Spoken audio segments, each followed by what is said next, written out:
Hello and welcome to another episode of All Politics is Local. I'm your host, John Tian. All Politics is Local is a production of the Greater Blackstone Valley Democrats. For more information about the Greater Blackstone Valley Dems, visit our website at www.gbvdems.org. Here with me in the studio tonight is Bill Buckley, 12 years as a selectman here in Milford and currently the chairman of the Board of Selectmen. Bill, welcome to the show. Thank you very much, John. Thank you for having me. Thank you very much for coming on. Let's talk about Milford. All politics being local, what else is there but Milford, right? So. Yeah, you're right. We are the center of our own universe. Exactly. We're focusing on that. I think we're very healthy right now. I think there are some particular threats and challenges that we've got to pay attention to. I think over the next few years, it's critical that we maintain a focus on our water supply. As you know, we're contemplating the acquisition of that water company. We have an agreement in principle, and now there's all the messy details associated with due diligence, tax concerns, and whatnot. So how's that going? Are we looking forward to, do you think that'll actually be something we'll pull the trigger on in the next couple of years? It's my hope that we can get something in front of the town meeting members. Okay. This spring, early summer.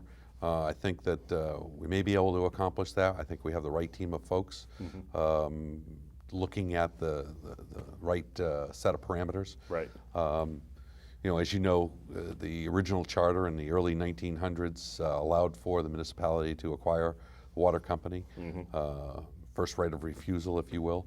And now the question is, as we negotiate, we work through what's the cost. Yep. And what are all the ancillary facilities? How much do we want of it? Right, right. Now I understand that being that the water, the whole infrastructure for the water company was put in well over a century ago, we actually have some wooden pipes still left in the ground. That's my understanding. I'm not in the holes, and I'm not sure the age of the pipes. Some of them are very aged. I'm certain of that. And I think it's one of the things you actually hear a lot. And people will be concerned when they say, hey, why do I want to acquire a water company with aged infrastructure? There are two things there. One, you own it anyway. Right. So from a ratepayer standpoint, any pipe that breaks, anything that needs to be upgraded is pushed right through to the ratepayer. Yeah. Absolutely. It's a pass-through cost. Right. Like any business, it's a pass-through cost on, if prices go up, it gets passed along to the consumer. Right, and so utilities, when they're owned privately, have the ability to set a threshold with the Department of Public Utilities that allows them not only to recover all costs associated with repair of those pipes and give it to the ratepayer, but they also get to implement a sizable return on investment or profit. Right. The profit piece is the piece that goes away. It will go away if the town were to purchase the water company, right. and thereby save the ratepayers a little bit of money. Right, and so, I think there were parameters that we established when we first started talking about whether this is the right thing to do, when we would want to do it.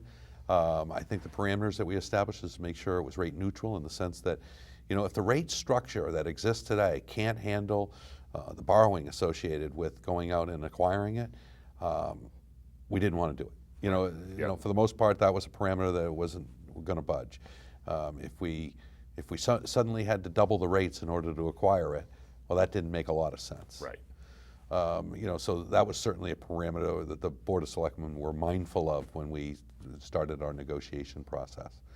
I think the second piece is, all of that aged infrastructure is something that's common among all utilities across New England, especially water and sewer.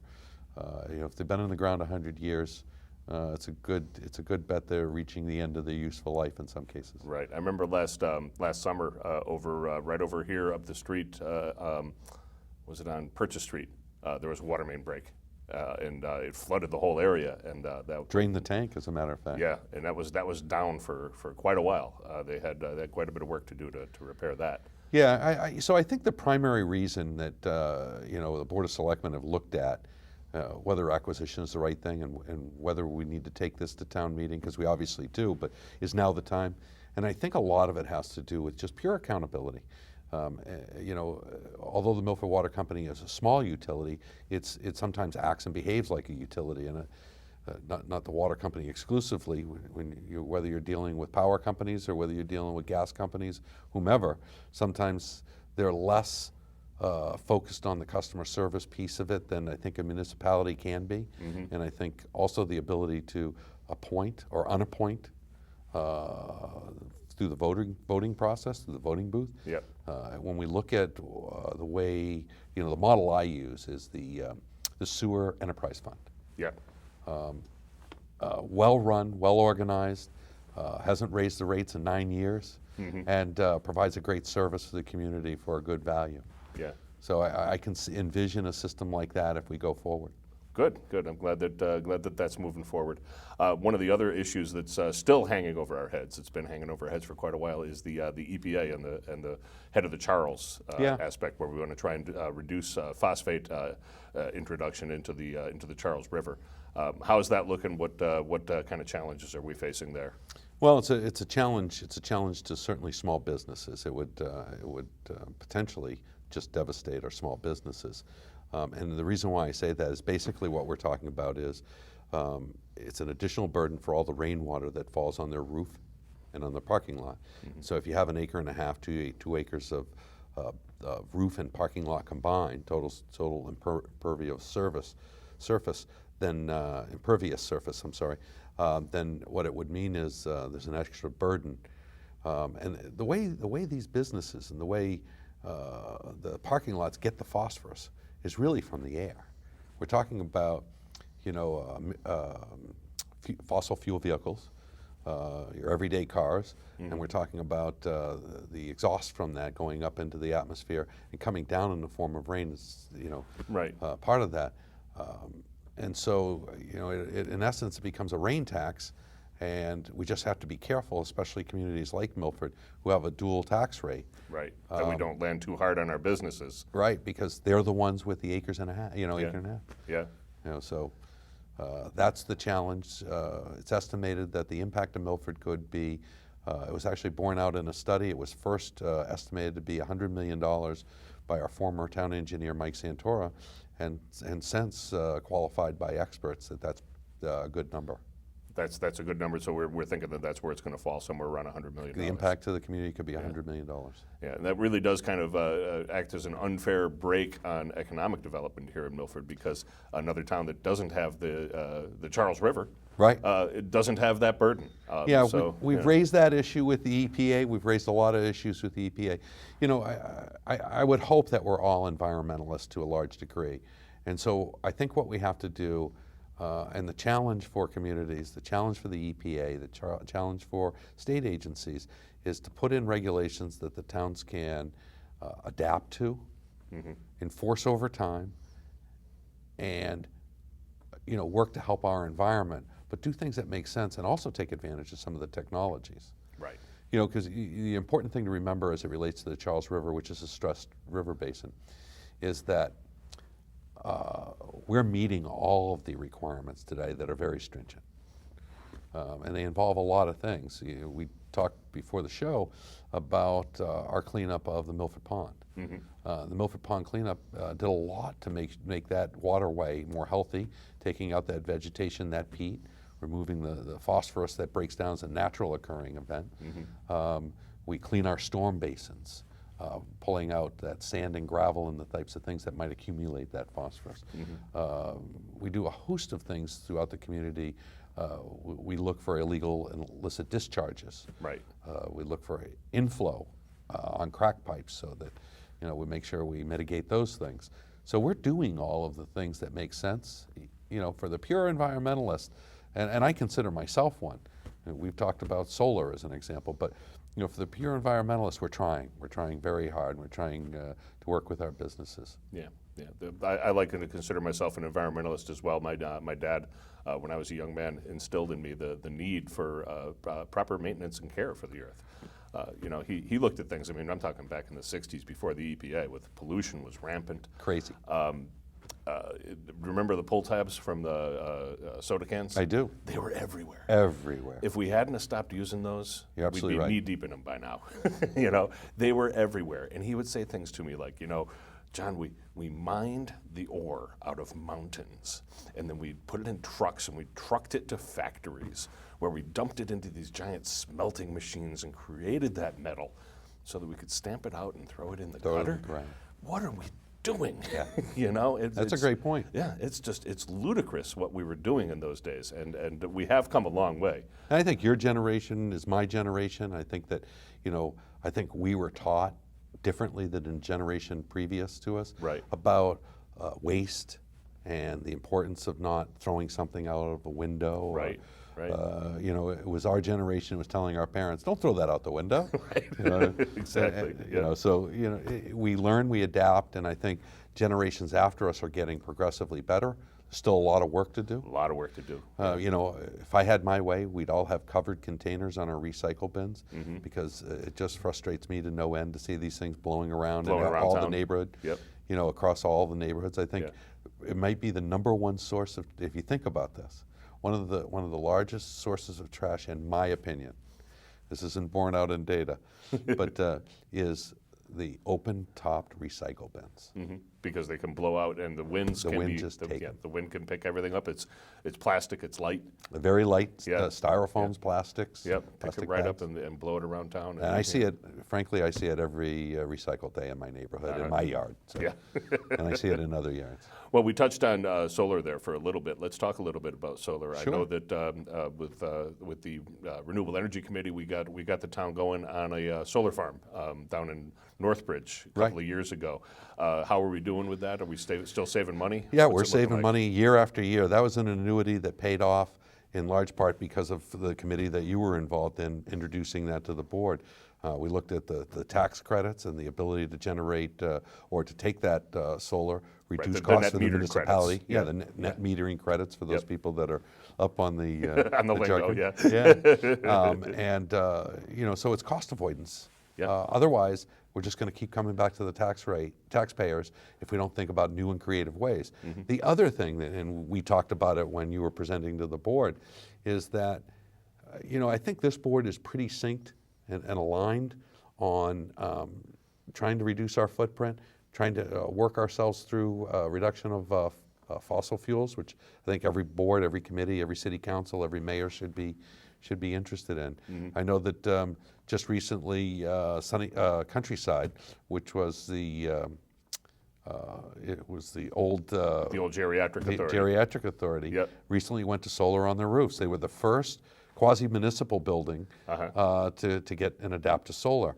And the thing that's done for us is it's really paved the way, because now we have a benchmark case where we have an agreement. Sure, you have a model whereby you can prove it out that That's this right. is doing us some good. Yeah. And not only that, we have the legal basis for the contract that allows other people to leverage it. Yep. And when that first was reviewed, that contract, 4 attorneys on the side of town side reviewed that document. There were 2 on the board for Countryside, and 1 contracted attorney counsel who had particular specialty in solar agreements, and our own general counsel looked at that. So now if anybody wants to adapt that, so for example, everybody's concern is, well, what if I need to change the roof? It's already in the agreement. Yep. It's in the agreement that they'll come out, they'll take them off, they'll put them in storage, and you'll fix your you roof. do the roof, do and you your put 'em roof, back on. and they'll put them back on. Yep. And so that's already built into their cost structure, and it gives us some peace of mind to say, hey, you just never know when something catastrophic can happen. Right. You try to think of any eventuality. That's one of the things that we did with the contract on that solar farm in Northbridge. We said, well, what if we reach a situation, because that contract had a set escalator. It was starting off at, I think it was 12.5 cents per kilowatt hour, and it was going to go up by 2% a year. And we said to ourselves, well, what would happen to us then if, let's say, somebody invents Mr. Fusion, and suddenly electricity is cheap and everybody can have electricity for next to nothing? What would happen if the National Grid's rates fell below what we're paying the solar farm? We were guaranteed. So what we did was we wrote in a provision to say, look, we have to be guaranteed that if the value of the net metered credits falls below what we're paying under this contract, that we don't have to pay any more than the value of the net metered credits. Yeah. We tried to think of every eventuality. Like you say, with a contract like what you have there in Countryside, you try to think of, what are my eventualities? What can happen to me that could be bad or could be detrimental to the taxpayer under this? And let's take care of that. And there aren't a lot of municipalities interested in doing this. And part of the reason is, if you can always go back to the taxpayer and get more money, then there's no incentive for government to get cheaper. Right, for government to be more lean and more efficient. That's right. And when we think about from a private sector model, we think about how to be nimble. We think about how to be lean, as you said. And it's not always about just, well, if I don't do it, I'm still going to get the money from the taxpayer. I'm still going to be able to run my school or run my department. What we've done, based on the Countryside model and the work that you did in getting us into the solar farms, was to say, okay, now how do we expand? How do we go further? When we look at the high school as an example, the latest estimate that came out from the solar companies is, if you put solar on the high school, you'll save $1 million in 20 years. Yeah, that's That's real money. That's a huge roof and a huge amount of money. How can you go wrong? So we're looking at highway department, we're looking at the sewer department, and we're looking at some of the schools, and specifically the high school. If I'm not mistaken, the fire station over on Birch Street would be a good candidate as well. I'm not sure if that would work. We haven't looked at that one yet. Yep. It's probably has one of the newer roofs, so actually we have to go think about that. Yeah, I'm pretty sure that it's got a good south-facing roof, and there's virtually no shade. There's a good spot over there for solar. So there are a lot of good reasons to get off fossil fuel, a lot of good reasons to think about solar. And, government shouldn't lag. We should be adaptive to new technologies. We should be early innovators. I feel like we're a little behind the curve on this one. I think, there's more that we can do, and I think there's a lot more that we can do to kind of pave the way. Well, that's the kind of forward thinking that we need here in Milford, and thank you for you've helped me out with my renewable energy committee immeasurably. You've actually come to my meetings and talked with us, and so it's really been a good thing. Right now, unfortunately, my committee is pretty much moribund. Most of my members have moved on to other pursuits. Two of my members were young parents, and their kids got older, and one of their kids, we said that she was a member prenatally. Right. Because Catherine came to the meetings while she was pregnant with her daughter, and being parents of young children, they got too busy, and so that was two members. You're on the fields there. All the time, right? I remember exactly. those days. Yes, you're at the soccer now I get to field do here. it with grandchildren, but and that's a different type of fun. Different type of parenting, right there. It's great. So I do thank you for your leadership, and hopefully I can get my committee going again. That would be great. And if there's any help you need, let me know. Yeah, I will be coming before the board to try and get things refigured there. And we're talking about it now, so it's timely. Yeah, absolutely. Moving on to other topics, we do have a sad one to talk about, the opioid crisis, and I guess things are happening here like they're happening everywhere. They are. It's certainly a national crisis. Milford's not immune from that national crisis, and we see it in all walks of life, all job categories, all age groups. Seems to be particularly hard-hitting in the area of 22 to 36 in that age group. But it is everybody and anybody. There are some people that have become opioid addicted that did nothing more than follow the advice of their doctors. Whether they were injured in a high school football game, knee injury, back injury, whether they received opioids. Is very common practice for wisdom teeth removal. Right. There are young people who are a little more susceptible, and if you know anybody, I hope you don't, but if you ever know anybody that's suffering from an opioid crisis, you'll know that that's a family in crisis, and when families are in crisis, communities are in crisis. Yes. Yeah. And so, I think this addiction challenge for us didn't happen in a day, and it's gonna take some time to work through some of the things that we're doing to combat it. Certainly, we were number 5 community in the state to adapt to Narcan. When we look at our police chief been progressive on this. Frankly, I think the police chief has some best practices that other communities can look at. I don't know whether you would know it, but one of his best practices, every time Narcan is administered, or every time there's a fatality with an overdose, the Board of Selectmen get a text. Oh, wow. The Board of Health get a text. And so, being a health crisis, the Board of Selectmen know real time when these things are happening, and it's not abstract. Yeah. And I think if that were happening in every community, I think mayors, city council members, They might sit up and take notice a little more readily. Yeah. when they're hearing about it at 2 in the morning or 3 in the morning, Yeah. and they're hearing about this, the third one in 2 days. Yeah. Maintaining that awareness. The Board of Selectmen have been progressive on this. We've sponsored town meeting action to get funding to make sure that as these overdoses happen and these families are in crisis at our local hospitals, that we get them services immediately. That's the time to get them. Right. And hopefully we can get them into programs, get them a bed, or get them somewhere. Yeah, treat it as the public health crisis that it is. Exactly. And get something done. Yeah. And try to remove that stigma. I'll tell you a story, without names, but I'll tell you a story of an individual that I coached through Pop Warner football. Probably one of those kids with the biggest hearts, and good athlete, strong student, Bentley grad, who recently I just attended his wake. It was crushing to see the impact that has on a family and the community. The classmates. If you want to understand what's happening in the opioid crisis, talk to somebody who's in the age group of 20 to 30. Right. Well, I was working for a while at a storage place in town, and one of my customers came in and said that her daughter had died, and that was how she died. Very, very sad, very tragic, and I don't think, I think when we look at some of the state legislation to address this, and it was needed, they were just simply overprescribing. I think we've, as a culture, as a nation, we expect everything to be pain-free. Sometimes pain is a good indicator of your overall health. But I think doctors were subscribing to the idea of zero pain.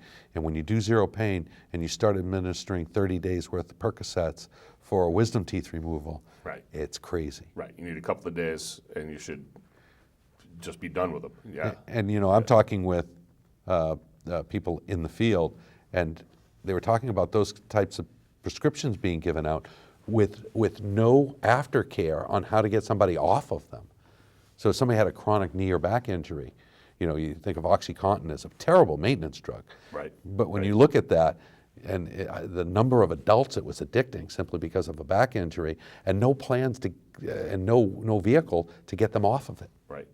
So it's all contributed to it. And now with the heroin crisis, when it's cheaper than a pack of cigarettes or a six-pack, the cost is just bleeding through our southern borders. The cost has made it so that if somebody were addicted to a Percocet or a OxyContin, those pills in the black market can be $50 to $80, and the cost of heroin, less than a six-pack. Yeah. Wow. Well, let's move on. We talked a little bit before the show about recent meeting with Jay Ash, Secretary of Housing and Economic Development at the state level. How did that go? It went great. Through the governor's efforts, it helps, I think, in this state, whereas you really see bipartisan support, Democrats supporting Republicans supporting Democrats. The legislature has approved initiatives for economic development in communities like Milford, so that Secretary Ash can go around, talk about what grants are available, what opportunities, because what communities need really is help with and assistance with their roadmaps. Not every community has embedded with its resources and its staff experts in economic development. Well, that's where you leverage the grants and activities there from the state who are experts and know who to work with. When we look at the opportunities for Milford Main Street as an example, when we look at the area, I'll give an example of across from Stock's Barbershop near Dunkin' Donuts, Sacred Heart. The area that was redeveloped where the old Milford Speed was and the Morcone building and the old markets were really becoming unsightly. Now you look at the dental office. Sure. And you say, hey, there's a great opportunity, and I think it's appealing. Far more appealing than at the trailhead there. I got to tell you, my girlfriend goes to that dentist. Have you been inside? I have Never not. mind the outside of that building. Have you been inside No. that dental office? It's beautiful. Is that right? Oh, it's gorgeous. So it's that type of economic development, and I see a general consensus on the Board of Selectmen that they're willing to discuss and use. I see it demonstrated, frankly, not just through discussion. TIF money. I see the town meeting process being. I don't think they've ever refused a well thought out TIF, and I think they've approved all of those.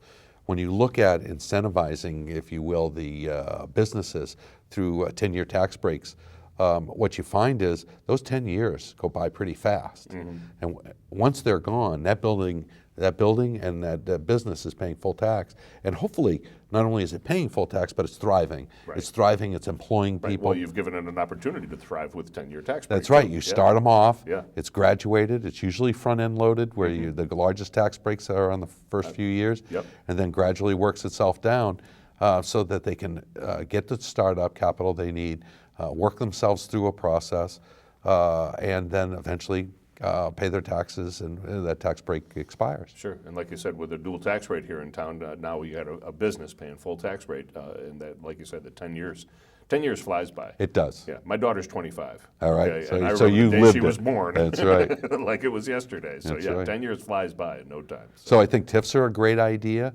I think there are lots of ways to take advantage of economic development that we need to work with the state.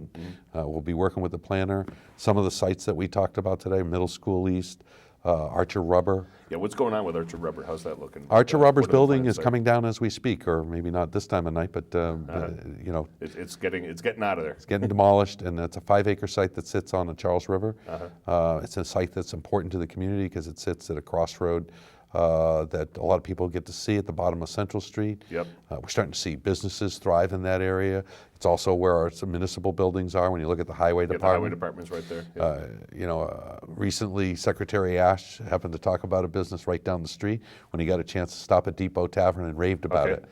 Yep. It's one of his stops because he looks at Yelp and sees where the businesses Where the are. good food is, Good right? food Yeah. is, and he bragged about it. Yeah, the depot's doing land office business in there. Every time I drive past there, there's a line out the door. It's great, and it's great to see small niche businesses like that thrive. We need more of it. We need boutique businesses in Main Street. If I had my way, we'd have small breweries, more bakeries, maybe boutique banks, because bank real estate is certainly going to get smaller with the internet thriving. Yep. You know, the Secretary of Housing and Economic Development mentioned something today that's very important. When you look at the threats to Main Street, we look back 25 years, it was the malls, right? Yeah. Now you look at malls under pressure because of the internet, Right. Amazon, Right. Walmart, and all Yeah. of those things. Yeah. The brick and mortar is going to shrink. Yeah. And we got to figure out how to adapt to this new technology. And I think that, it takes somebody that's the right type of skill set that's serious about it to think about what it was like in the old model and how we'll adapt to the new model. And, sometimes that stresses organizations. Yeah. I know that you and I talked about this. Sometimes you push organizations to adapt and think differently, be more nimble, be more customer focused. Taking that into a municipal town hall sometimes is disruptive.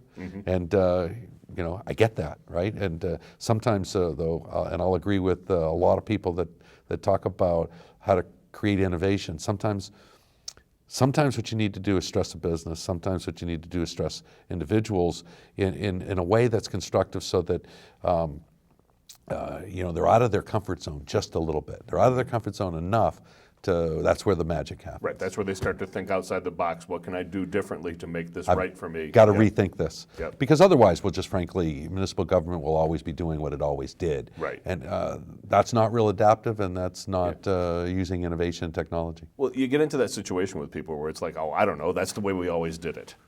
When you hear somebody say that, what they're really saying is, I've never thought about this. I've never thought about this process. I didn't have to think about it. We had a method, and that's Yeah, what the and method so was. we're constantly, in the private sector, we're constantly stressed. I know my business looks at, process end to end. What it does, you analyze processes, see where the waste is, see where the time delays are, and say, how can we crunch and make this smaller? Yep. Now, sometimes it's about small incremental improvements, right? It's not about the great and sexy things sometimes. Sometimes it's just small, innovative steps that if you keep working on it, Yep. and next year you come back to it, you realize you can do further, You do do more. that process of continual improvement. That's exactly and what it is. before you know it, you've got a lean, mean, like here we go again with Lean lean Six and efficient. Sigma. Yeah. Yeah. These are all the, Yeah. yeah. These are all the buzzwords that are making sense for people. What do we think is going to happen with Middle School East? What's going to go on over there? Well, so I was part of a group and a committee that looked at what the potentials were for that. We looked at a lot of different things. We looked at senior living. We looked at assisted living. We looked at innovation type centers. We've looked at a variety of things. But it isn't until just last night that the building was voted to be surplus. Okay. It was really up to the school committee to decide and make that declaration that it was surplus. And as a result, what it then reverts to is a town building, not a school building, because through legislation, the statute says that's different. Mm-hmm. Schools are different. And now that it's going to be part of the charter for the Board of Selectmen to figure out, that's exactly what we're going to be working on, taking that study and figuring out where we go from here now. Mm-hmm. Types of things we want to take bids on, types of things we're interested in, whether it's private, whether it's municipal, whether it's combination, mixed use. Mm-hmm. We're looking at it all.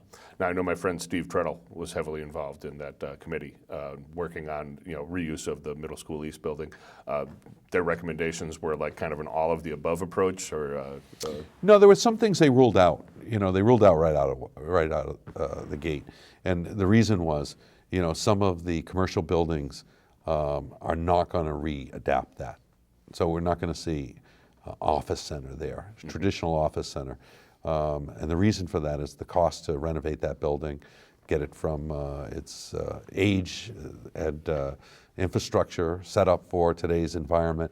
It would be just too cost prohibitive. The other thing is, there's an overabundance right now of commercial space available. And so that makes the market low, and if the market can't bear the cost, it's certainly nobody's going to go in and renovate that building for that purpose. So things like that are part of what we looked at from a real estate standpoint to get experts' views on it. Mm-hmm. Okay. One thing that we didn't touch on, and I do just want to get back to this briefly, when we were talking about going solar, we do have an issue in town with going solar on our schools. Yes. In that the schools are residential zoned for the most part. I'm not sure where Middle School East is, if that's residential area or not, but most of the other schools are residential zoned. I think it's IA. I think it's It might be in the IA. No, I'm sorry, that's the Archer Rubber. I'm not sure what the Middle School East is either. But I'm pretty sure that most of our other schools, like Brookside and the high school, Woodland and all those, I'm pretty sure that those are all residential zoned. And our solar bylaw does state that you're limited in residential areas to, or residential zoning that is, to 25 kilowatts of solar capacity. Naturally, the high school or far Brookside exceed or that, Woodland right. would far exceed Right. 25 kilowatts. That's a good thing. That's a good thing. There's plenty of space there. In addition, the parking lot areas could have canopies over them, just bet. like what you're seeing over at Dunkin' Donuts. At the corner of Fortune Boulevard and Route 16 there, they've got those solar canopies going over their lot. Those are the types of things that we could be doing in there. However, our solar bylaw would preclude that. Yeah, and so there's a case, right? There's a case where we need to look at those barriers. Anything that prohibits us from getting off of the fossil fuels, anything that prohibits us from taking advantage of new technology, we've got to remove those barriers. Right. So that's where I hope to focus planning on. And that's where, because I think town meeting members are just waiting for the legislation, if you will, to vote on it. Mm-hmm.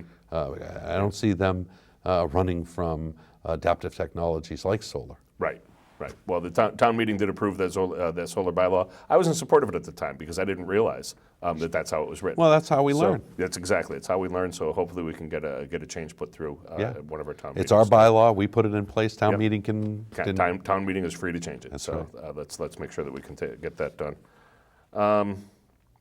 Woodland School also, we put that school together pretty nicely. We did. With our, the no override, Yeah. right? No override, no impact to our operational budgets. I think Milford has a lot to be proud of there. I think they do. When you try to find a community in the state that could put together a $61 million school building project. and do it in a way that doesn't impact their operational budget and doesn't require an override is something that the community should be very, very proud of. I know I'm personally proud of it, and there's a reason for that. When I was on the school committee, when I left the school committee, I joined the group that looked at the long-range educational plan. As a matter of fact, it was prior to John Fernandez being state rep, and the reason why I know that is he wasn't state rep, and we co-chaired that committee. Okay, yep. So what we did is mapped out what the grade structure would look like, and we did it with members of school councils. We did it with the superintendent of schools. We did it with staff members. Did it with a host of community input, and eventually we came out with, and this is 15 years old now, a structure that made sense, right? Because 8th grade was an island by itself. 5th grade had been pushed up to the middle school level and missed out on that opportunity for elementary school. We were making them change classes and go through the floors and do all the things that high school students would do. And it was a community standard that determined that, how about if we let them still be elementary for a while? How about if we give them recess and playgrounds and do the things that we should? So, you know, I think that's a great example of 15 years in the making, 15 years budgeting, cooperation from boards and committees, FinCom to town meeting. They kept socking money away, making sure that there was we were going to lessen that blow, lessen that impact. You know, I know I joke with our finance director frequently when he goes. When I say, you know, when you go to these committees and not committees, but conventions or meetings with your other town counterparts from across the state, you must be just one of the big dogs in the room. Yeah. Because you know, they're trying to figure out how to get an override to increase their taxes, increase their revenue, and put the greater burden on the taxpayer. Yeah. Whereas we're doing what we do. We're doing what we do. That's the best way I've heard it. We're conservative in our approach. If our secret is anything in the sauce making, and that is sometimes we're a little tough on ourselves.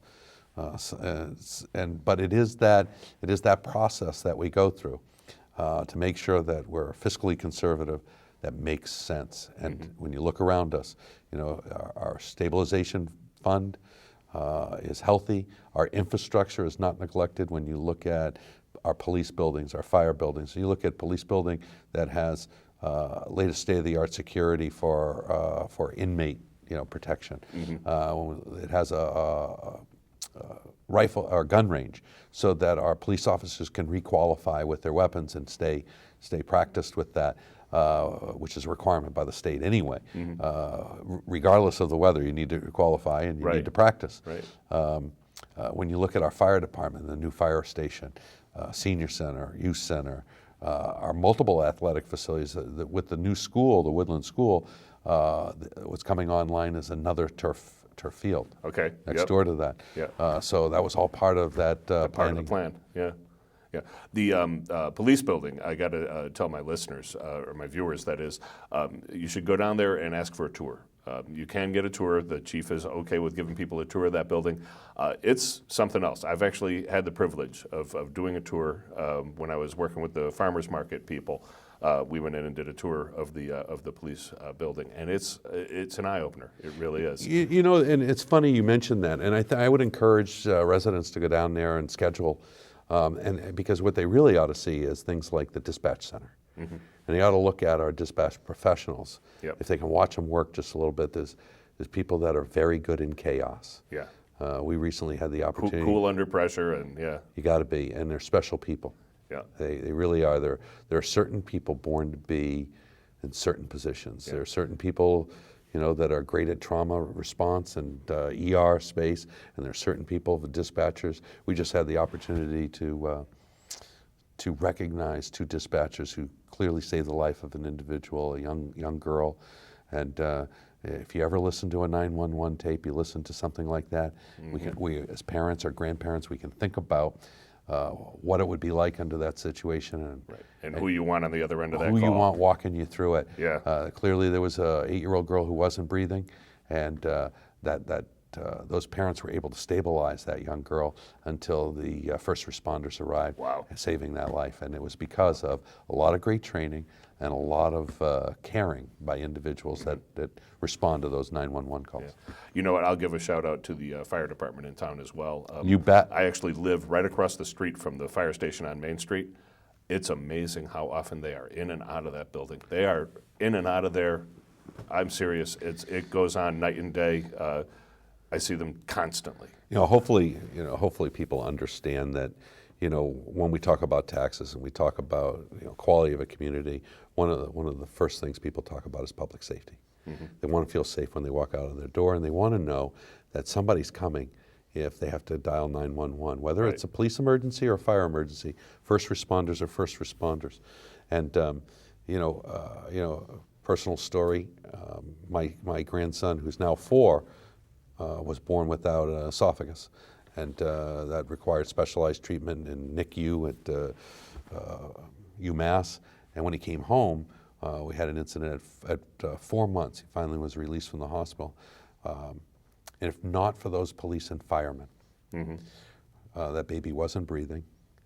I get to hold my 4-year-old grandson now because of our first responders. So it's something that's very personal to me. Very personal. It was in the middle of a blizzard, and they had to get that young boy, my grandson, to a hospital in Worcester. Wow. In the middle of a blizzard, those firemen drove the ambulance so that the paramedics could attend to an infant. Yep. Right? You think about a 4-month baby. Yeah.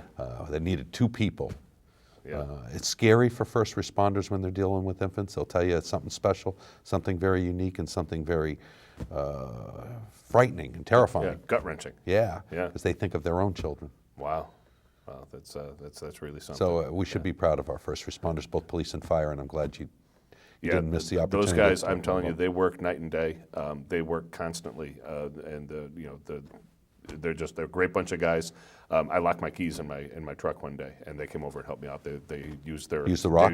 They used that equipment that used the rock. They used that equipment that Jimmy bar, yeah. They jimmied open the door Jim. just enough to get the thing out. That's great. They're wonderful. They know what they're doing, and they understand. They also understand how vital a role they play in the community, and how important it is to do something just like that. Just like that. Just a simple, let me help this guy out. Amazing. Yeah. And Yeah. when we think about the things that we're talking about, no overrides, fully staffed fire department, fully staffed police department, and the investment we make in our first responders, things like we just bought a $1 million ladder truck out of free cash. Wow. So Yeah. there's cash available that we had socked away, special fund, just to make sure that we didn't impact operating budget and didn't have to go back to the taxpayer to do that. Wow. Wow, that's something else. So can't wait for that to be delivered. That'll be a great day. Yep. Is that going to go in on Main Street, or is that going over to Birch Street? I'm not sure where it's going to be housed, but it certainly is going to cover enough around the community. Yep. Yep. Those guys are unbelievable. I was leaving to come over here today, and they were pulling back into the station. I had, I'm pulling out of my parking space, and okay, you guys have the lights on. You you take precedence. I'm just going to sit here and wait. And they're in and out of there, like I said. And you look at the constantly. rescue that they do. When the rescue trucks go out, they're seeing us at our worst. They're seeing some of the most traumatic accidents, car accidents, whether it be on Interstate 495 or whether it be, a 30-mile-an-hour collision on Main Street. It's a tragedy, but these people, this is how they're trained, and this is what they live for. They live for helping people, and they've done some amazing work. And I see it from our.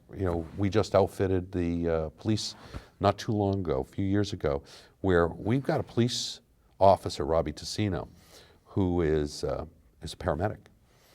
Makes him highly qualified, able to respond. We had to get special legislation to outfit his vehicle so that he had the bags he needed, the equipment he needed to be that first responder, because he was certainly skilled, certainly capable. It's just we made sure we identified a vehicle that was for the paramedic unit. Yep. And he's able to respond to that. And the number of lives he saved with young people is amazing to me. Wow. And so, to me, if we happen to be unfortunate enough to be a victim of an accident, we don't care what color uniform responds first. We want that person to be trained. We want them to be skilled. We want them to be equipped. Yeah, exactly. Yeah. Right. So the special legislation just made sense. Getting the vehicle equipped just makes sense. And beyond that, Robbie's just a great person overall as well. Right, so we can be really proud of those guys. We should be. Yeah, great. How about the youth center? That's yet another success story here in Milford. Yeah. How did we do with the renovation of the youth center? Yeah, we took an armory that we bought for $1 from excess military surplus. And what we did is made that building a state-of-the-art, facility that the youth get to go to after school tutoring programs. There's so many activities that happen with young people there, and a result of a lot of dedicated staff to make sure those people are safe, protected, and you've got the gym, you've got computers. I just see that being a place where young people can thrive, and parents who are not home yet, immediately following school, know that their kids can be safe. Right. When I was a kid, I was born in Milford, but my father was military.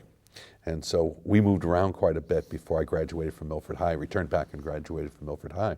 And some of that involved Germany, Japan, Texas, Missouri, all over the place. So I have a different view sometimes of the world, but at the same time, there were times outside of St. Charles, Missouri, where I can remember just being a part of United Way programs and youth center activities. It was a place to go, and it was safe, and so I grew up in that environment. Right. So it's great that we're able to offer our kids such a state-of-the-art facility, like you say.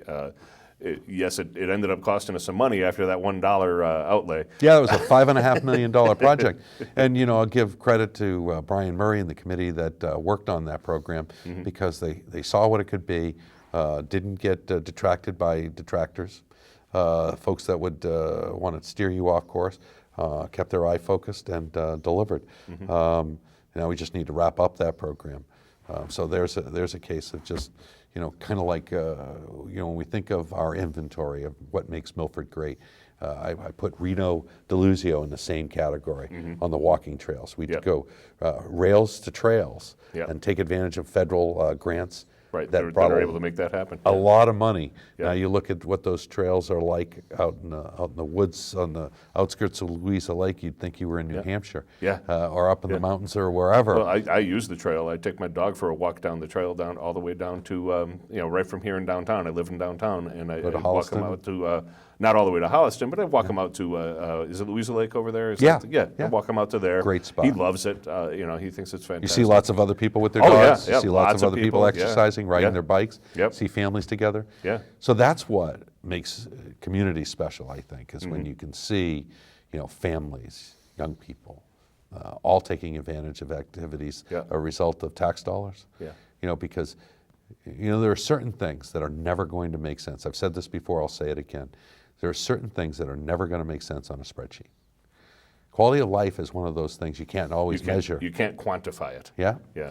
You can't lay it out in rows and columns, and you can't put it on a ledger and say, what's the cost versus the benefit. You just know it when you see it. And a walking trail is a classic example of a tremendous benefit to the community. Now, in one of our, I'm part of Citizens for Milford, as you know. Actually, I haven't been to a meeting all year. I have been flat out busy. And I've been busy too, so I know that feeling. To my Citizens for Milford compatriots, I am so sorry I've been absent.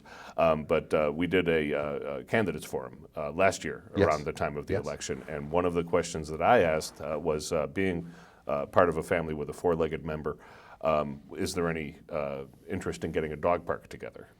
And the answer was that we had just gotten a National Guard building up on Beaver Street, where they may be able to put one in. I don't know if anything has ever come of that. Have you heard anything about that? I haven't. You haven't? I haven't. I heard it talked about, I'm going to guess, probably about 7 years ago. And I've just not seen anybody take up that challenge and further the dog park. The dog park can make sense in the right areas, in the right places, and allow dogs to socialize, people with dogs to socialize. I'm a dog lover. I grew up with dogs, and just recently had a dog pass not too long ago. Oh, and I'm sorry. I know the feeling. Yeah, it's they're family members. For anybody who hasn't had an animal, they don't get it. Right. I understand. Well, I understand that there's two types of people in the world: those that talk to their pets and those that don't have pets. Yeah, right. Yeah, no, that's a great addition to a family, and it helps. It helped me. I think my wife. raising children, that responsibility, the different things about, caring for. Caring for another life. Sure. Yeah. In any case, my dog would happily act as a spokes dog There you go. for any dog park proposal that wants to come up. So We got to get the dog on the show. I should Yeah. bring him in and interview him. I don't know that he'll have a lot to say, but yeah, I would be really interested in seeing if we could get a dog park going. Well, this is where it takes citizenry. This is where it takes people getting something started. And I'll bring that back to the board. I'll talk about that as a potential input to what we ought to be doing, because it ought to be part of our town plan. Making it part of our town plan means that our strategic plan, it may not happen in year 1 or year 2, but eventually you're going to get there. Right. You just save the right amount, put away the right amount, get the right group of people together. Get the right group of Magic people, happens. find the right spot. That's right. Yeah, you get all that. You get all that going, and then bang, there's another tick mark in your quality of life. I mean, again, we can't quantify it, but That's right. Yet one more thing that makes life better for folks. And to me, it sounds like it ought to be off the trail, just as an example. Yeah, something Centrally around located. there. If there's a parcel of land Close that to the can trail. If there's a parcel of land that could be allocated to it somewhere nearby the trail, that would be awesome. Yeah. So one other thing that we talked about prior was you did a little bit of reorganization lately up in Town Hall. Tell us about how that went. Over the course of the last couple of years, we've reorganized Town Hall with the wisdom of town meeting. We brought plans back to town meeting that said this is what we wanted to do, this is how we wanted to adapt to 2017 technology and living. So we've coordinated the finance department with a director of finance. That required even state approval. Home rule petition type activity within the legislature. What it allowed us to do is centralize treasurer and collector under the guidance of finance director. Okay. So we've reorganized that entire finance area. They're doing tremendous work. In addition, what we put is IT underneath that organization. Zach Taylor is our finance director, doing incredible work. That staff is really humming now, and I'm just impressed to see how cohesive they are. I think it's helped a great deal. I think IT makes sense under the finance director. That was a shared responsibility between town administrator and school superintendent. It was really an awkward marriage. Because very different needs, very different output requirements. Yep. Eventually, when we coordinated it, put it under the direction of Zach Taylor, which saw immediately was that position start to thrive, because there was, for a period of time before that, a revolving door in that position. We were just going through technology directors, every couple of years, and it wasn't something that was going to work for us. Recognizing that, learning from those lessons is important. And now with the finance director owning responsibility for most of the enterprise-wide software, payroll systems, that type of thing, that are broad and work across all departments, he's got a vested interest in making sure the IT infrastructure is solid. The other thing is, finance guy naturally understands security and the types of things that would go along with the importance of making sure that we have the right firewalls, making sure we protect our employees' HIPAA information. Sure. We protect transactions that might exist at the treasury when people pay their taxes with credit cards. Right. You want to protect that information. Yeah. There's so much out there, and we read about threats, we read about hacks, we read about these things happening to major corporations, and we're always trying to stay ahead of it. So. Yeah. So we do have about 4 minutes left. The hour has, as usual, flown by. Yeah, it did fly. That's amazing. We just sat here for an hour. I know, just sat here for an hour. Wow. Is there anything else you'd like to talk about? What do you think are the challenges facing us in the years to come here in Milford? Well, I think we talked about some of it. We've got to make sure, decide what the community standard is, how it wants to move forward with acquisition or not for the water company. Yep. We've got a water supply that we need to protect. We've got a distribution system within that. And we've got to be mindful of those employees that we need are vital to that operation, make sure they understand where they're going to land and how they're going to land. I'm mindful of that and the concerns that they may have as the amount of changes that occur if we do acquire it. I think the EPA issues are certainly going to be a challenge. We've got to budget and prepare. There's technology. There's a lot of things that are going to help us and leveraging that technology to make sure it doesn't cost us as much as the estimates have said is vital to moving forward. I think the opioid crisis is certainly something we have to keep front and center. It's sometimes painful to talk about. It's sometimes not a sexy thing to talk about. It's not like a new building, and there's going to be no plaques on it when we're done. Right. But if we do well with it, we're going to protect families who are stressed, families that are in emergency situations. And when families are at risk, and individuals are at risk, communities are at risk. So I see those things as front and center. Those are our major challenges coming up. Yeah, and I think when we talk about the opioid crisis, it's a national crisis. Yeah, it's certainly nothing that's restricted to Milford by any means. No, look at Uxbridge, look at Compton, California, look at Herkimer, New York, and they've all got the problem. They've all got the problem. Everybody's got the problem. President Obama has talked about it. I haven't heard President Trump talking about specifically that, but we certainly hear Charlie Baker keeping that in front of people. He's met with families and talked to those families about the impact it can have and the crisis creates. Yeah. So, well, we can all be proud of the way that Milford's been run. Bill, you've been a huge part of that. Thank you very much. For the last 12 years. You're very kind. Honestly, I have no complaints about the way Milford is run. It's a well-run town, and we do have a reputation around the state as a town that really should be a model. And there's a lot of work still to be done. Of course there is. There's always plenty of work to do, right? It's like owning a home. That's right. You know, when you own a home, I do solar power sales, so I'm in and out of people's homes all day long. And, I went to a home yesterday where we're going upstairs to the attic, and the guy says, I apologize for the state of my stairs here. It's a project. I said, your home is always a project. That's right. On the bright side for you, you haven't seen my home. And our community will always be a project. Exactly. Our community will always be a project, but Milford's well run. And thank you very much. Looking forward to a good future here in the town of Milford. Thanks, and so do I. Yeah. So you've been watching All Politics is Local. All Politics is Local is a production of the Greater Blackstone Valley Democrats. Tonight's guest was Bill Buckley, 12 years as a member of the Board of Selectmen and the current chair of the Board of Selectmen. Thanks for tuning in, everybody. If you want to get any more information about the Greater Blackstone Valley Dems, you can feel free to visit our website at www.gbvdems.org. Thanks for tuning in, and good night.